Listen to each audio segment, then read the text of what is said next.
Hello and welcome back to Cuentas Cine Youth Fest Film Chat. I'm your host, Raymond Arturo Perez. We are proud to be part of HITN TV, the leading Spanish language non-commercial network serving over 35 million households in U.S. and Puerto Rico. HITN provides high-quality educational and entertaining content that empowers the Hispanic community.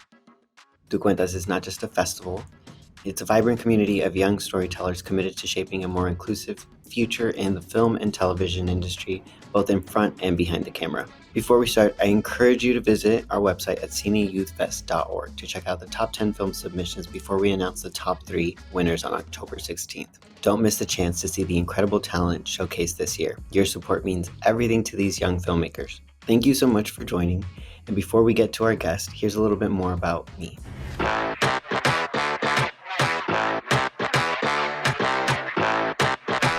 Raymond Arturo Perez describes himself as a Mexican-American brown nerd from San Antonio, Texas. His friends and family can attest to these facts. He earned his nerdom 7 years in band as an alto saxophonist and 2 years as a drum major. He considers himself a late 90s, early 2000s gay Latino Drew Barrymore, in that characters often think they have to be like the cool kids, only to discover that their power is in being their authentic nerdy selves. Raymond received a BS in radio, television, film, and BBA in marketing from UT Austin in 2014, and received a Master of Fine Arts in screenwriting from the American Film Institute in 2019. As a queer Latina writer, Raymond aims to further drive representation in film and television by telling stories of Latinx, queer people, and other underrepresented and historically marginalized communities. He was a staff writer on the second season of Netflix's original series, Selena. He was a playwright and producer at the 2018 Brown and Out Fest in LA.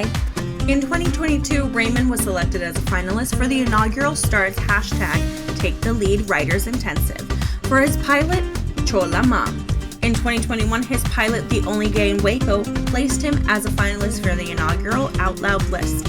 In 2023, he was selected to be part of Sony's Diverse Television Writers Program. Early this year, he was part of the Latino Filmmakers Network at the Sundance Film Festival. Raymond is currently working on his first short film directorial debut. When he isn't writing at his table, he can be found on the dance floor, dancing to Brazilian funk, cumbia, merengue, and bachata in that order. I'm super excited to reconnect with this first guest. Our first guest is Chelsea Rendon, and here's a little bit more info about Chelsea.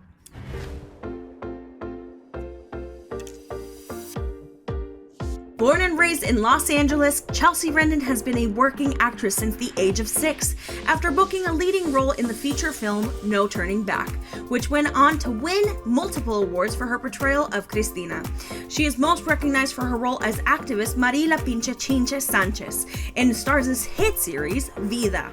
She's also recurred on Showtime's hit series Shameless and Freeform's The Fosters, amongst others.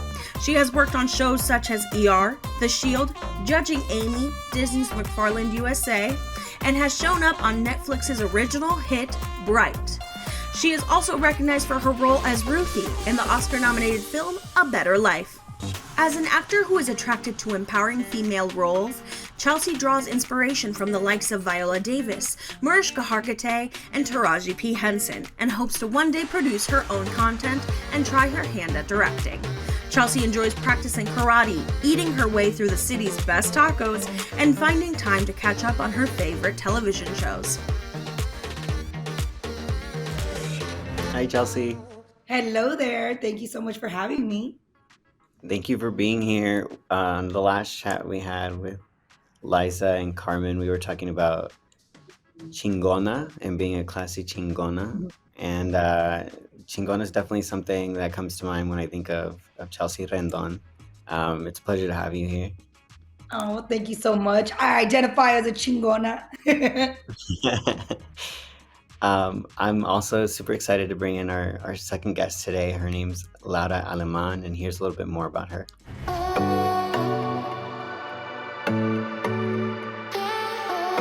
Born and raised in Puerto Rico, veteran actress Laura Alemán has been making waves across TV and film, both in English and Spanish for years. Laura holds 2 bachelor's degrees, including a degree in dramatic arts and the other in film production. Laura stars in the Freevee series Casa Grande. The show follows the story of an undocumented migrant workforce and their entanglements, as well as the wealthy landowners they work for in Northern California. Other credits include The System with Jeremy Piven and Tyrese Gibson, Perfecto Anfitrión with Alejandra Espinosa, Pedro Capó, and Alejandra Echevarria, the Crackle series Cleaners, in which Laura starred as a series regular with Emmanuel Shrieky, Emily Osment, David Arquette, and Gina Gershon, and Casa Pura with Giancarlos Canela. In addition to being an actress, Laura is also a singer and songwriter. I'm still the same girl I used to be. Howdy, Laura. How are you doing today?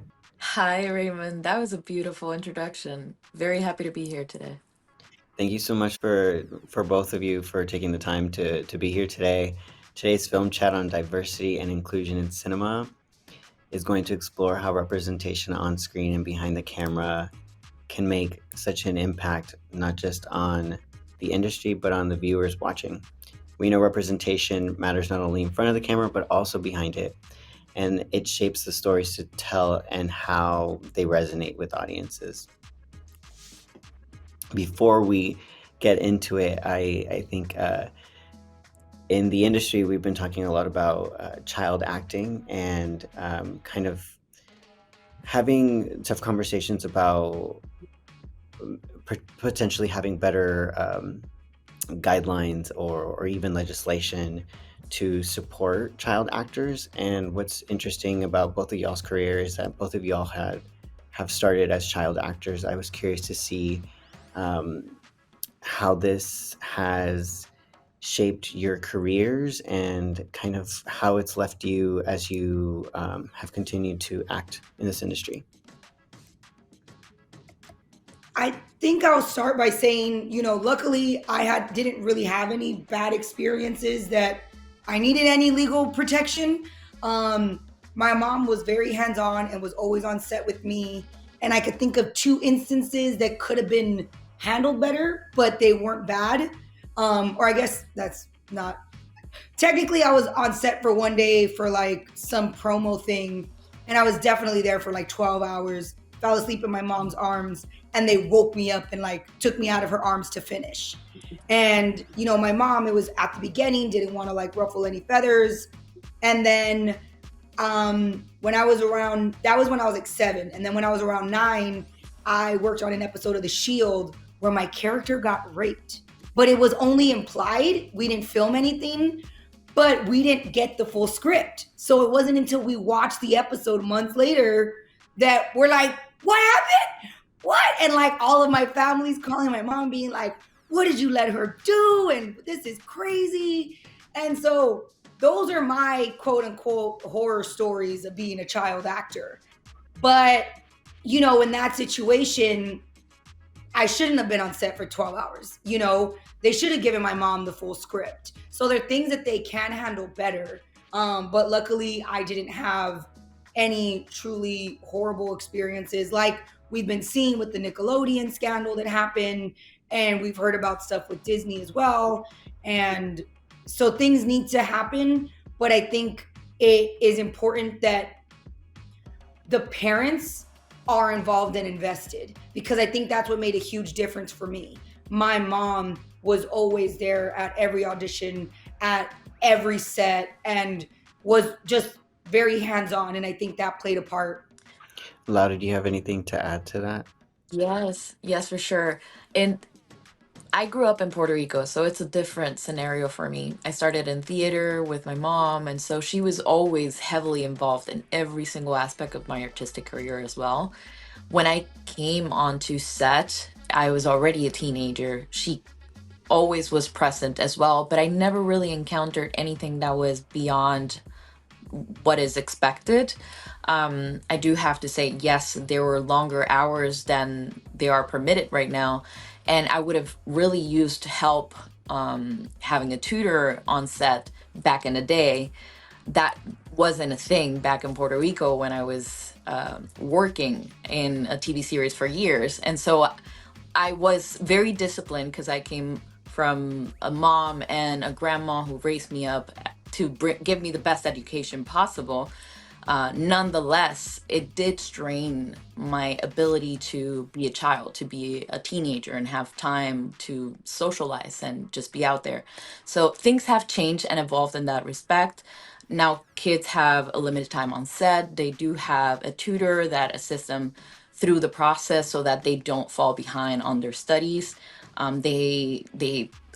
Again, same as Chelsea, I do think that every parent should be present at all times on set with their kids.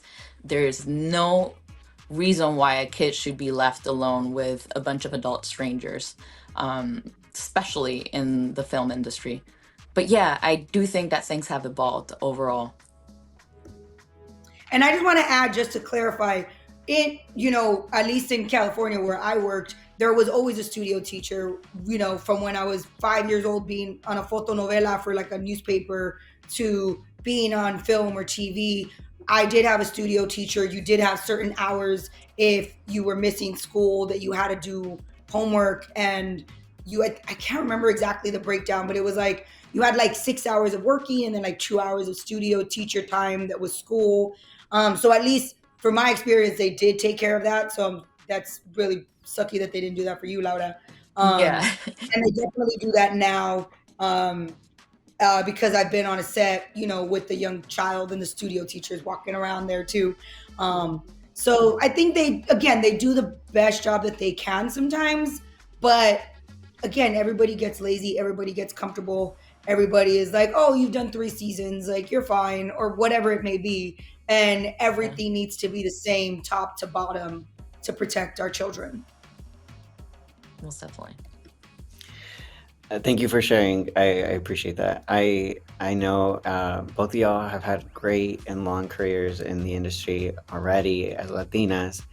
Can you speak to how you've seen diversity and inclusion evolve over the time that you've been in this industry? Well, listen, we represent the 6% in leading roles in Hollywood. That is a very small number.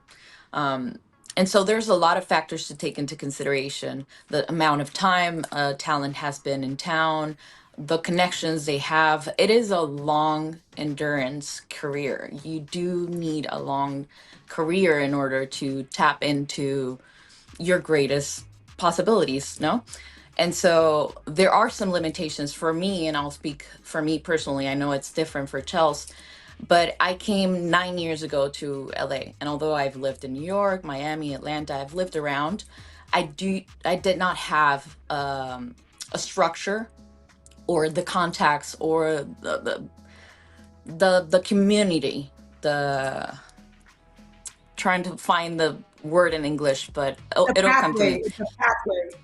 The pathway, that is the right word. The pathway in order for my career to take off.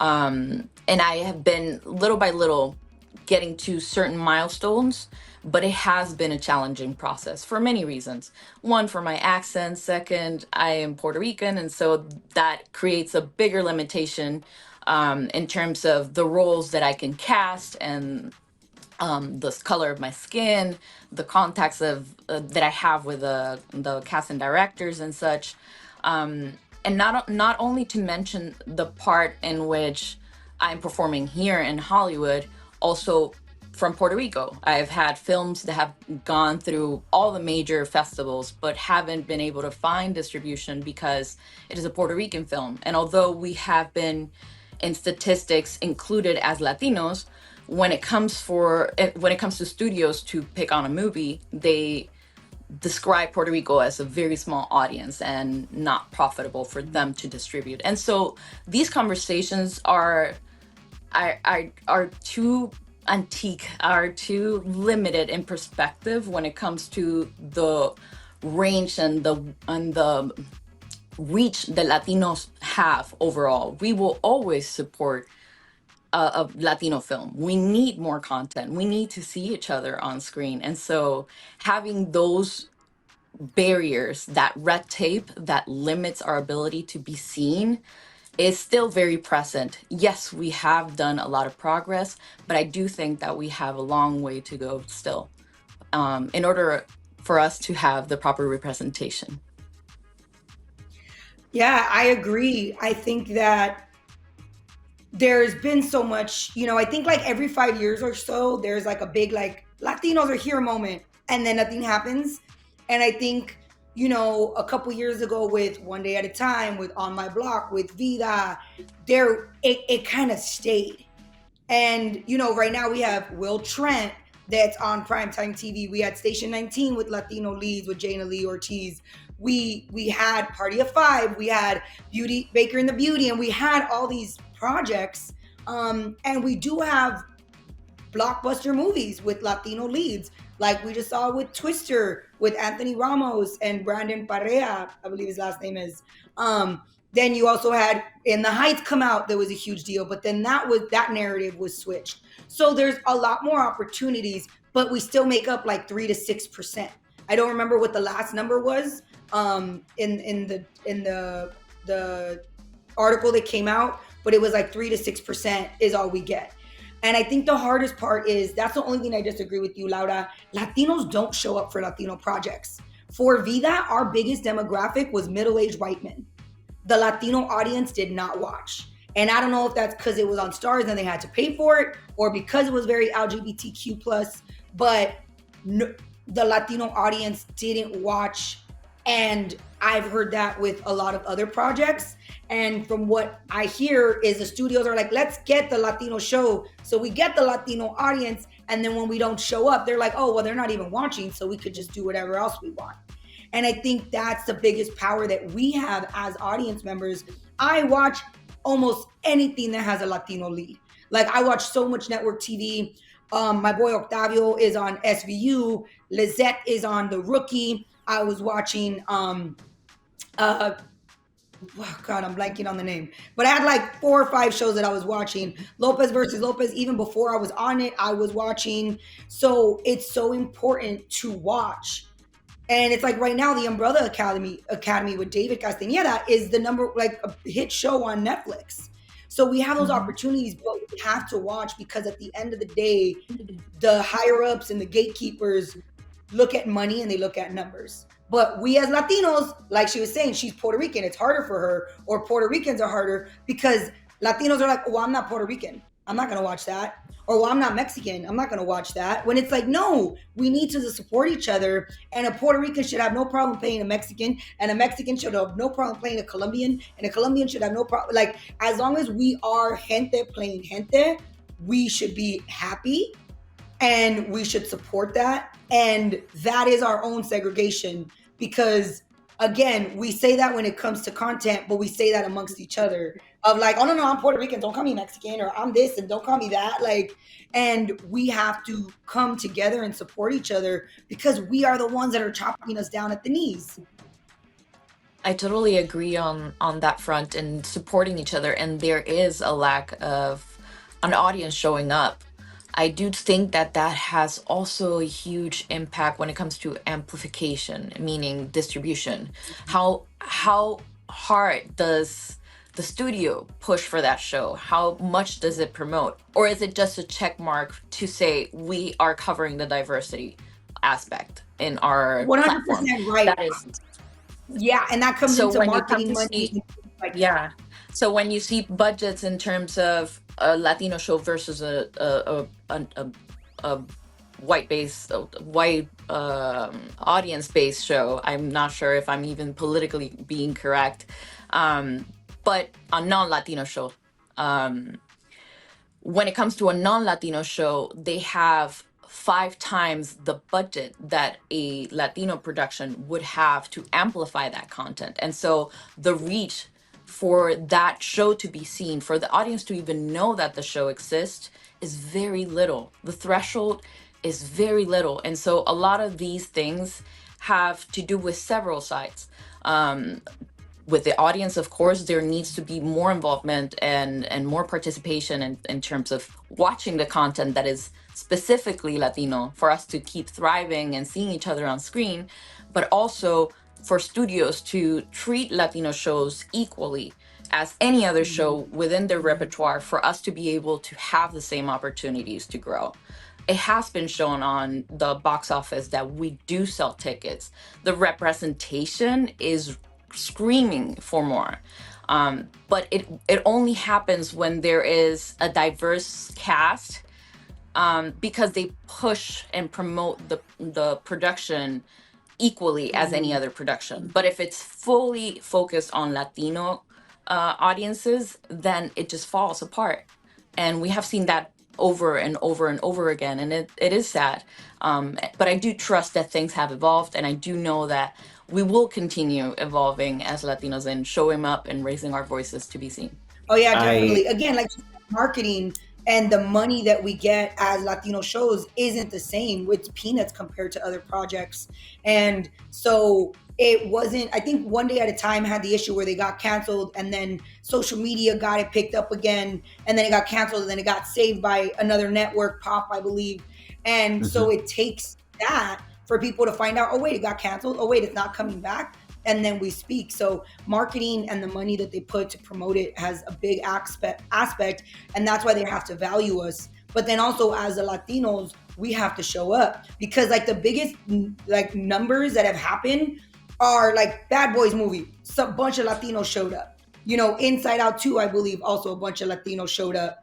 And so we see it, but it's not for projects necessarily with Latinos. I don't know what the numbers are for Latinos that showed up to Twister or for Abigail with Melissa Barrera, but those were big movies. So it's a mixed bag, but we definitely are moving in the right direction, and we are seeing changes being made, because also people at the top are now having different last names, not just Smith, you know what I mean? And so that plays a big factor. And I'm very hopeful. And as we keep talking and doing things like this and having social media being able to amplify each other's projects, it plays a huge part. Yeah, I mean, you guys have both pointed out just so many variables and aspects of this conversation that I think it can be very complex. But in its simplest form is supporting Latinx, Latina content, regardless of how specific, what nationality is being represented, and just supporting good story. Because the other things before we move forward that really come to mind is, again, who on the executive side is putting money behind these projects, and in what capacity, and then what constitutes Latino content, what constitutes Latinx, Latina. Because if we're seeing these broadcast network television shows that have diverse casts, then suddenly it's a genre show, it's a cop show, it's a blah blah blah show, it's not a Latinx show. So how even that is identified, and then how that is marketed, I think also greatly influences its success, both from the executive side and then all the way to when it comes to connecting with audiences or not. But moving forward, I want to talk to both of y'all about y'all's portrayals.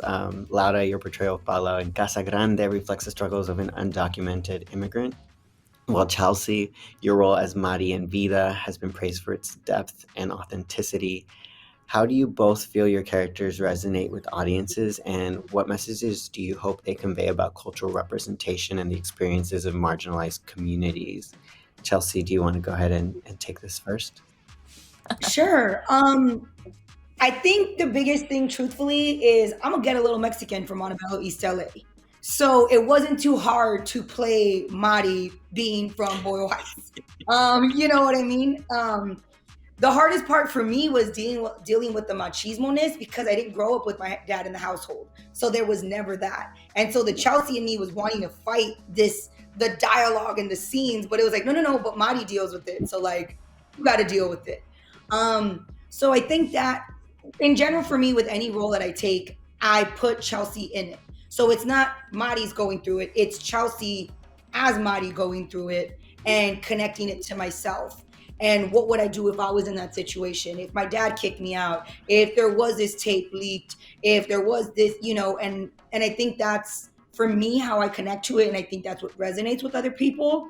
specifically in season 3 when, spoiler alert if you haven't watched it, but when my dad dies, that scene was very emotional, but my mom had a health scare a few months before. And I literally was on the phone with my mom thinking she was having a stroke and driving 30 minutes to her house, literally had blurry vision and had to get on the phone in order to see straight, thinking I was going to find my mother dead. And luckily, she was okay. It was Bell's palsy and not a stroke. But I connected that feeling with the death of my father on the show. And I literally remember, like, after the fact, I called my mom and she didn't answer after I was done filming. And I started just crying again. I'm sitting at Crafty just like, And they're like, what's wrong? I was like, my mom didn't answer the phone. And then she called me back 5 minutes later. I was like, you can't do this to me today. You know, so it's coming from a genuine place of the fear I felt for losing a parent. So I think, again, as women of color, and I think realistically women in general, we're used to being the maid, the cook, the good daughter, the you can't this and you can't that. And I think that people from any background could really relate to Mari and understand what it is to feel that pressure as the woman of the house. And I think that's what really connected, aside from her fighting for her community. And I think we're doing that now. We're activists in our own way, fighting for representation and fighting for our community. And I think that's what really like resonated with a lot of people from what they told me. By the way, Laura? I was a huge fan of Vida's show. I watched every single episode and I was rooting for you, and it was an amazing job. You were one of my 2 favorite characters, so it truly was beautiful. Thank you. Now, for me in Casa Grande, well, Casa Grande was shot surprisingly during the pandemic. It was the first show that, one of the first shows that got approved for the pandemic period. And so that was a conversation. I had just 2 years before that brought my family from Puerto Rico in a humanitarian flight from the hurricane. So I was taking care of my mom, my grandma, my uncle who was paraplegic and brain damaged. So it was a lot for me to carry. And I had been a bit disconnected from the industry for 2 years to be able to like take care of them. And a few months later, I got this role. And so it was kind of like a refreshing opportunity for me to start over, to focus on my career.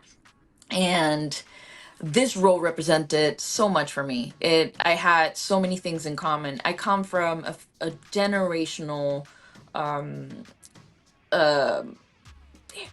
guess, heritage of women who have been victims of physical violence.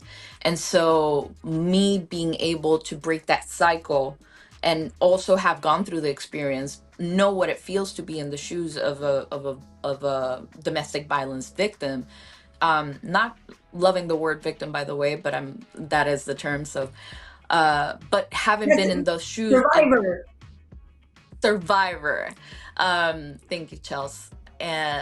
Being able to break that cycle and be that person that motivates other women to get out and to look out for themselves, that was a great opportunity. To receive so many messages from women who have been in those shoes and are currently healing or are trying to get away, looking for ways to escape, and then seeing Paula and feeling motivated and feeling inspired and feeling identified and seen. That for me is the main reason why I do my job. I of course I love being on set. I love being able to perform. It's my passion, but having an impact on an audience, that is truly what drives me. And Casa Grande gave me that opportunity to be on the screen and portray somebody who's real, who exists out there, and who needs to see this in order to move forward with their life and begin watching for themselves. Thank you both for sharing. I wanted to kind of take a step back. It's apparent that both of y'all are impacting others, but what are some creative influences that have impacted you all as both storytellers and creatives? Watching Selena is what really got me going. And so I know it's like RIP Ben and Jen. But like I love I grew up admiring J-Lo's hustle and business mind. And so that movie really was the start of everything for me. Like truthfully, I didn't know Selena as Selena. I knew J-Lo as Selena because I was so young. And I'm like, yeah, I'm a young girl. But and that's the interesting thing when we talk about representation. Because I started acting as a kid, I didn't realize there was a lack of representation because I was on the screen.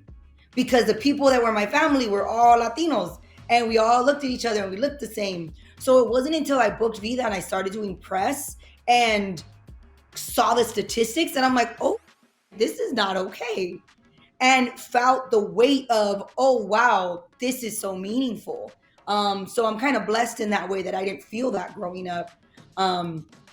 But, you see, and again, we don't have a lot of names to say, right? We have like J-Lo, Salma Hayek, Penelope Cruz that I could think of off the top of my head. And now we have so many. We have Gina Rodriguez, America Ferrera, Zoe Saldana, Rosario Das, like Eva Longoria. You could go on, which is such a beautiful thing. And it again shows that we've made moves. But I would say like specifically J-Lo, and it's going to sound horrible, but I actually was most connected to the Cosby Show. Because I didn't have a dad in the household. So having that strong father figure, and then also Mrs. Huxtable, Miss Claire used to like tell her kids, and I was like, yes. So I actually connected more with Black TV. I watched Moesha was another one where that I really loved and felt connected to that.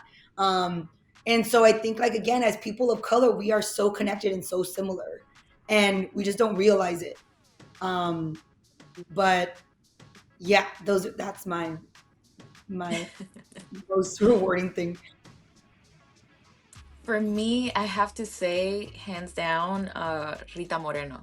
I always looked up to her since I was a little kid, not only because I admired her as an actress, but because she was that triple threat. I grew up dancing, singing, and acting, and so for me, dancing, singing, and acting together was like I'm in heaven. This is my pleasure place. And to see her was that inspiration, that motivation to keep going and put in the 6 hours of dance training and the 2 hours of vocal coaching and the 2 hours of music school and then the acting on set and then classes. And it really motivated me to move forward. And of course, J-Lo has always been a motivation because she is a hustler. She's a powerhouse. She has made it against all odds and all the criticism and roasting that she has received on the media. And she's still standing. And right now, she is one of the most influential Latinos in history. Selena was a huge part of that too. I was completely enamored with Selena growing up. Completely. I did my talent show singing her songs and so when J-Lo and Selena came into the same panorama with the movie, that was that aha moment of like, oh, this actually could be me. I could be there. I could get to that place if Rita Moreno did it so many years ago. And having her as an influence and then having J-Lo and doing this movie and having such a great impact, that for me was all I needed in order to move forward. There was not much to look after at that moment, so I think those were my main two. Other than that, I looked a lot into French cinema. Since I was a teenager, we used to live on top of a video rental store, and so they brought a lot of foreign movies, and I was completely in love with the French cinema section. Specifically, one movie that I kept renting and renting until I ended up paying a bunch of money to buy it. But it's called Jeux d'Enfants, which is Love Me If You Dare, leading Marion Cotillard many, many years ago. that is what made me think about film as a director. Me wanting to direct, me wanting to create and tell stories, because I saw something different that made sense for me in terms of telling stories. And so that kind of gave me another curiosity. So yeah. Laura, you mentioned music being a big part of your training and your career as a singer and songwriter. How do you incorporate your musical talents into your short films, and what role does music play in enhancing the storytelling of your projects? I think that every time I have an opportunity to bring a song or propose doing a song for a project and they say yes, that is it. The second that I start negotiations in any project, I try to include music in the agreement so that I can expand on that matter. I'm very I didn't have an awareness over that until I believe it was Regina Spektor who started doing soundtrack music, and I started to understand, oh wait, so I can do popular music and integrate it into films. That's awesome. Then I should keep doing that. I should try to like push in for all my songs. And I was constantly working in the studio with my godfather, who's a music producer, and my mom, who's a vocal coach and singer.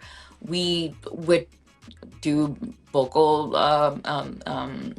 background. We would do lead voices for demos, and so I was constantly every day working for other people, and so that gave me the opportunity to think of my music as a way of enhancing the story. And so every time I've had the opportunity to integrate music into any of the projects that I'm in, I do the songs based on the story, not too in the nose, but something that is a conversation that character, my character specifically, is managing internally, so that it has coherence and it enhances what the character is going through in the storyline, but not to the point where I'm like narrating the film, of course, through the song. So yes, it's a learning process. I still have so much to explore in that variable, and I can only hope that I can keep integrating my music into the projects that I'm in. And Chelsea, how has music informed your storytelling? So for me, it's like connecting to certain songs to get me in a certain place. Like I've always connected to music. I could hear a song and tell you who I liked at the time or where I was or what trip I was on, because it literally like is like a snapshot of a memory. And so I definitely like play like specific playlists for certain characters or certain emotions that I'm going through at the time for the specific scenes. And it's always resonated really well with me. Like I said, country music is very good when I'm like in my feels for a part. Well, we are wrapping things up for today, but before we leave, for folks watching who are interested in a career in acting, what advice do you have for them? This is a never-ending learning experience. You have to come in to this career with the mindset of being an eternal student. You never stop learning. You never stop expanding on your knowledge and your skill set. And so it doesn't matter if you have 100 or 1,000 titles under your belt, rehearsing, preparing, developing your character and coaching and doing your due diligence is always a must. It doesn't matter. You can always keep finding new ways of telling a story if you keep exploring. But I do find that a lot of people kind of take the back seat once they get to a certain place, and then they keep performing from that place over and over. It's like a copy paste. And so I think that my greatest advice would be be ready for a long career. This is an endurance career. You may be up for a couple years and then nothing happens for 10, 20 years. And so you have to have that in perspective in order to not create narratives that don't support your goals. Because if you go into that space, it is easy to fall off the wagon and start looking in other directions and not commit to this career. It is a difficult one because you're constantly being rejected. And so being clear of what you want and doing the work is the one thing that will continue moving you forward as a performer, and as an artist. I mean, I'm saying the same thing, but within the industry and as an artist, having that nurturing of the craft being present in your life on a daily basis is something that will continue keeping you motivated. But if you stop putting the effort and the energy into your craft, that could potentially be a negative outcome at the end. So my advice would be focus on the end goal. Know that this is a long-term career that you could take decades or you could take months to tap into your biggest potential. And never stop studying and learning. Never. I second that. You're always learning and you're always growing. I think the biggest thing that I tell people is, do you really want to do this? Like, think about it. Like, the way I always say is that it's in my blood, it's in my DNA. I can't see myself doing anything else. And I think that if that's not the case, there's no point in trying because you're gonna give up. It is so hard. Everybody sees Hollywood and thinks this glamorous life, but like Laura said, it takes years, it takes decades. They say it takes like 15 years to create an overnight success. And so if you're doing it because you're trying to get rich or you're trying to get famous, you could do something on TikTok. You know what I mean? But when it comes to this art and craft, you have to be in it 110% because it is so hard and so much rejection. And like, literally, we get rejected every day. We may not see it, but our reps are submitting us every day, or they're pitching us every day. And somebody's saying, no, not this one. No, not this one. You know what I mean? And it's harder when you're starting out, when you're trying to just get repped. And so this is a very cold business. It is very much business, and people get distracted because they're like, it's Hollywood. And it's like, no, it's show business at the end of the day, where we were talking about earlier, money matters. You know what I mean? They tell me now my following matters and why I've lost jobs, you know? And so if you truly want to do this, give it up, give it your all, take the classes, miss the partying with friends, miss the, like, I literally have left my family at Disneyland to come back to LA because I had a callback, you know, and it's that dedication that you're going to need. And mind you, it will pay off, because if you're doing this for the craft, it doesn't matter if you book a blockbuster movie or an indie movie. You being on set is the goal. You being a working actor is the goal. And so it will pay off. And you just got to keep going, stay positive, kind of put horse blinders on, because the outside world is going to keep telling you no. And you have to be able to just have tunnel vision and be like, no, I can see it. It doesn't matter if you mom or you dad or you sister or you brother or you aunt, doesn't matter who else can see it, as long as you can see it. So keep going, find your community, and never give up. I wanted to add to that as well. That is so beautifully said. But on set experience, that is another aspect that I think that I truly recommend any actor to do. Do get a job as a crew member. Do the production assistant position. Go out and be wardrobe assistant. Whichever space you have to nurture yourself and to understand what happens behind camera, that will inform a lot the possibilities of your work, and also give you perspective on what happens on the other side and what takes for this team of people to make this experience and this opportunity that you're presented with happen. Because a lot of actors take for granted the opportunities that they have, not having clarity on what happens behind scenes in order for those projects to be developed and for them to be part of them. And so I think that having a crew position will always give you that grounding that you need and that perspective that you need in order to appreciate your position better. And also, it will give you a skill set to work with in the moments that you're not necessarily working as an actor. Sustainability, but will continue keeping you on set so that you can be watching other performers and learning from them and relating yourself to people in the cast and crew.